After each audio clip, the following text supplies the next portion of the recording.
કરજણ પાલિકાની આંખ નીચે ચિકન શોપોની ધમધમાટ. 2 વાર સીલ માર્યા છતાં પણ દુકાનો ખુલ્લી. કરજણ નગરપાલિકાની કામગીરી પર મોટા પ્રશ્નચિહ્નો ઊભા થયા છે. પાલિકાએ એક નહીં, બે વાર ચિકન મટન શોપો સીલ કર્યા હોવા છતાં આજે પણ આ દુકાનો પાલિકાની એસી તેસી કરી ધમધમતી જોવા મળી રહી છે.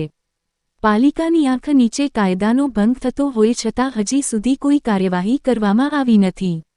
મીડિયા કવરેજ બાદ પાલિકાએ તારીખ 9/9ના રોજ નિર્ણય લીધો હતો કે આવા દુકાન માલિકો સામે કાયદેસરની કાર્યવાહી થશે, પરંતુ 10થી 12 દિવસ વીતી ગયા છતાં હજી સુધી પગલાં લેવાયા નથી. એ શું દર્શાવે છે તે લોકો સમજી શકે છે.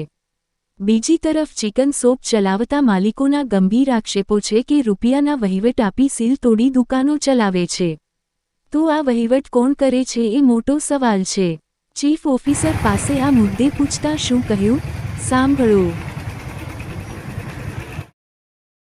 ખુલી ગઈ દુકાનો, સીલ મારી હતી ને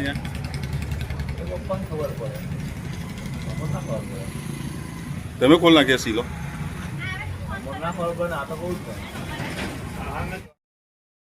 કેમ ખુલ્લી કેમ છે તમારી દુકાન? કાંઈ ખુલ્લું છે ને આ બધું? બહાર કે આ ખુલ્લું છે, પેલી સીલ તો તું નાખી, પેલું રીચો છે સાહેબ. કેટલા પૈસા આપ્યા? એ ખબર 50,000ની વાત હતી. અમે 25,000 રૂપિયા હાલવાના કીધેલા કે અમને કાયદેસર દુકાન કરી આપો, અમને લાયસન્સ આપો, ડ્રગ્સ એન્ડ ફૂડનું લાયસન્સ આપો, અમને કાયદેસર પંચકેસ કરી અમારા સીલ ખોલો. બરાબર, તો કહી શકાય કે આગળ જે સીલ તોડી નાખી છે રૂપિયા લઈને? હા, રૂપિયા લઈને તૂટેલું છે, બાકી અમને કેમ કોઈ તોડવા આવ્યું નથી. અમારે બિલકુલ પેટી પેક સીલ છે. અમે કાયદેસર અમે ઓટલા પર કરીએ છીએ, અમને એમ નહીં ધંધો કરવા દીધા ખોલવાની. તમારી માંગ એક જ છે કે તમને વૈકલ્પિક જગ્યા આપવામાં આવે? હા, આપવામાં આવે, અથવા તો અહીં સ્થાયી કરી આપવા, મને કાયદેસર રીતે ઘટતું કરી આપે. અત્યારે લગીને જેટલી બી વખત સીલ મારી સીલ તોડી એ રૂપિયા લઈને જ તૂટેલા છે.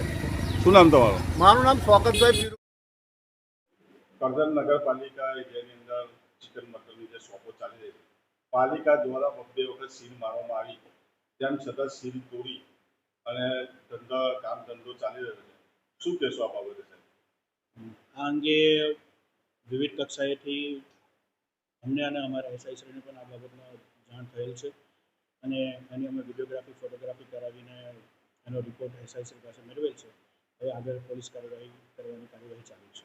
સાહેબ, 2 વખત જે સીલ તોડી નાખવામાં આવી અને 2 વખત ત્યાં આગળ કામ ચાલતું, પાલિકાને શું આ દેખાયું નથી? અમને પાલિકા બાબતથી જાગૃત છે, પાલિકા બાબતથી અવેર પણ છે, એના અહેવાલ પણ મળ્યા છે. ઝડપથી એમાં પોલીસ કાર્યવાહીની આગળની કાર્યવાહીમાં ઝડપથી પૂર્ણ કરશે. સર, પોલીસ કાર્યવાહી થશે કે સીલ આપશે? સરકારી હુકમ કે સરકારી કોઈ આપણે સીલ કરવામાં આવી હોય તો તાત્કાલિક એ રોડને જો એનો ભંગ થતો હોય તો સંબંધિત પોલીસ અધિકારી સાથે સંકલનમાં રહીને જે કંઈ કાર્યવાહી કરવાની થશે એમાં કાર્યવાહી કરીશું. સાહેબ, જે ધંધો થઈ રહ્યો છે તેને લઈને આક્ષેપો એવા પણ ઉઠ્યા છે કે ભાઈ પાલિકાને વહીવટ કરવામાં આવે, તેને લઈને આ લોકો સીલ તોડીને ધંધા ચાલુ કર્યા. શું કહેશો આ બાબતે અત્રેની નગરપાલિકાને કોઈ રજૂઆત મળી નથી અને આ બાબત તદ્દન કાયદેસરની બાબત નથી, વિરુદ્ધની બાબત છે.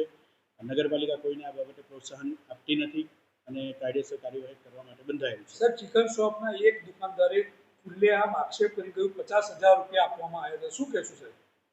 આ બાબત તદ્દન પાયાવિહોણી છે. નગરપાલિકા પોતાની રીતે આમાં કાયદેસરની કાર્યવાહી કરશે.